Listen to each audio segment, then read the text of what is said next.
Van Show. He's a monster on a mission to talk to lots of folks. Van Show, Van Show, Van Show, Van Show.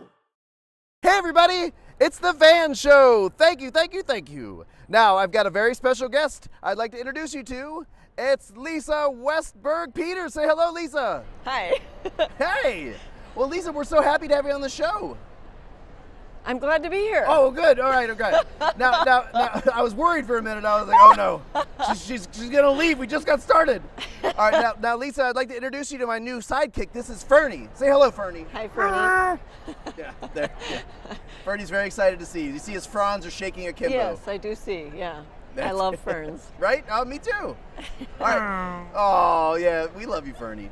All right, now, Lisa, we came here to talk about you, not Fernie. Okay. We'll get to him later.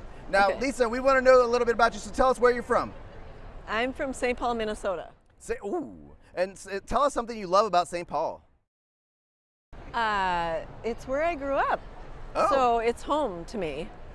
So have you always lived in St. Paul? No, I haven't, but I always come back to it. So my husband is a little bit of a restless guy. He likes to move around, so he moves us west, and then I move us back to St. Paul. We came to talk about your career in the arts, your career in writing. Can you tell us a little bit about how you got started with that? Sure. You know, I think some kids know early on what they want to be when they grow up, and I certainly did not. But I knew I liked to write. And I had an aunt who said to me finally when I was in high school, she said, "Why don't you think about journalism? Be a newspaper reporter." Something like that. So I went to journalism school, and I loved it, and I worked for newspapers, and I was a freelancer.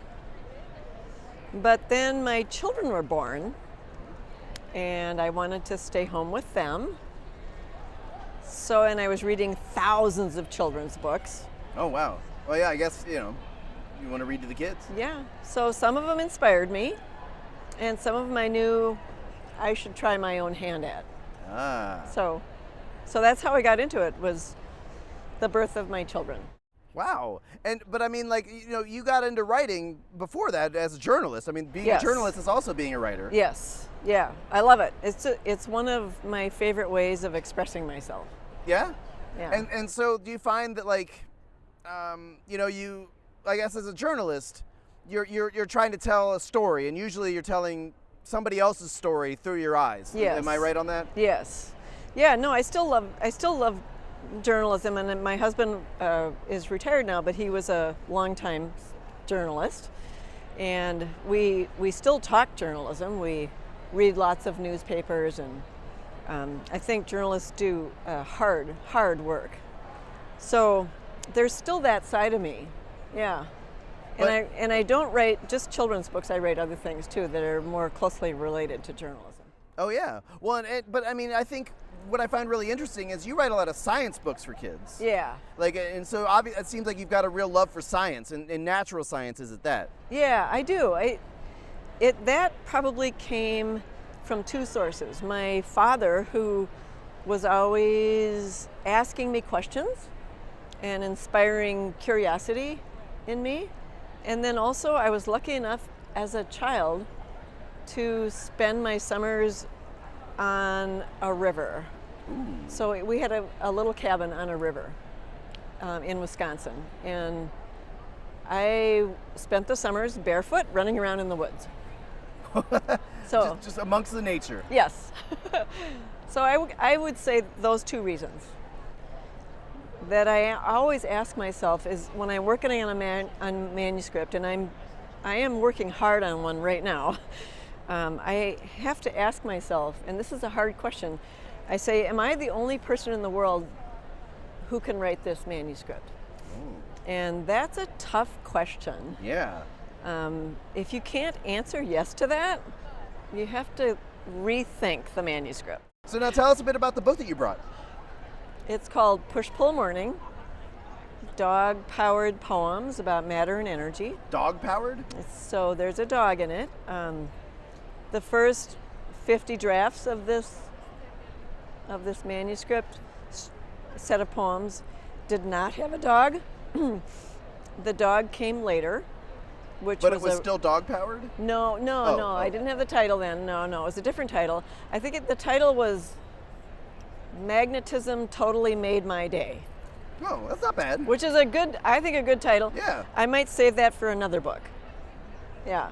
So tell us a bit about some of the things people can find in this book.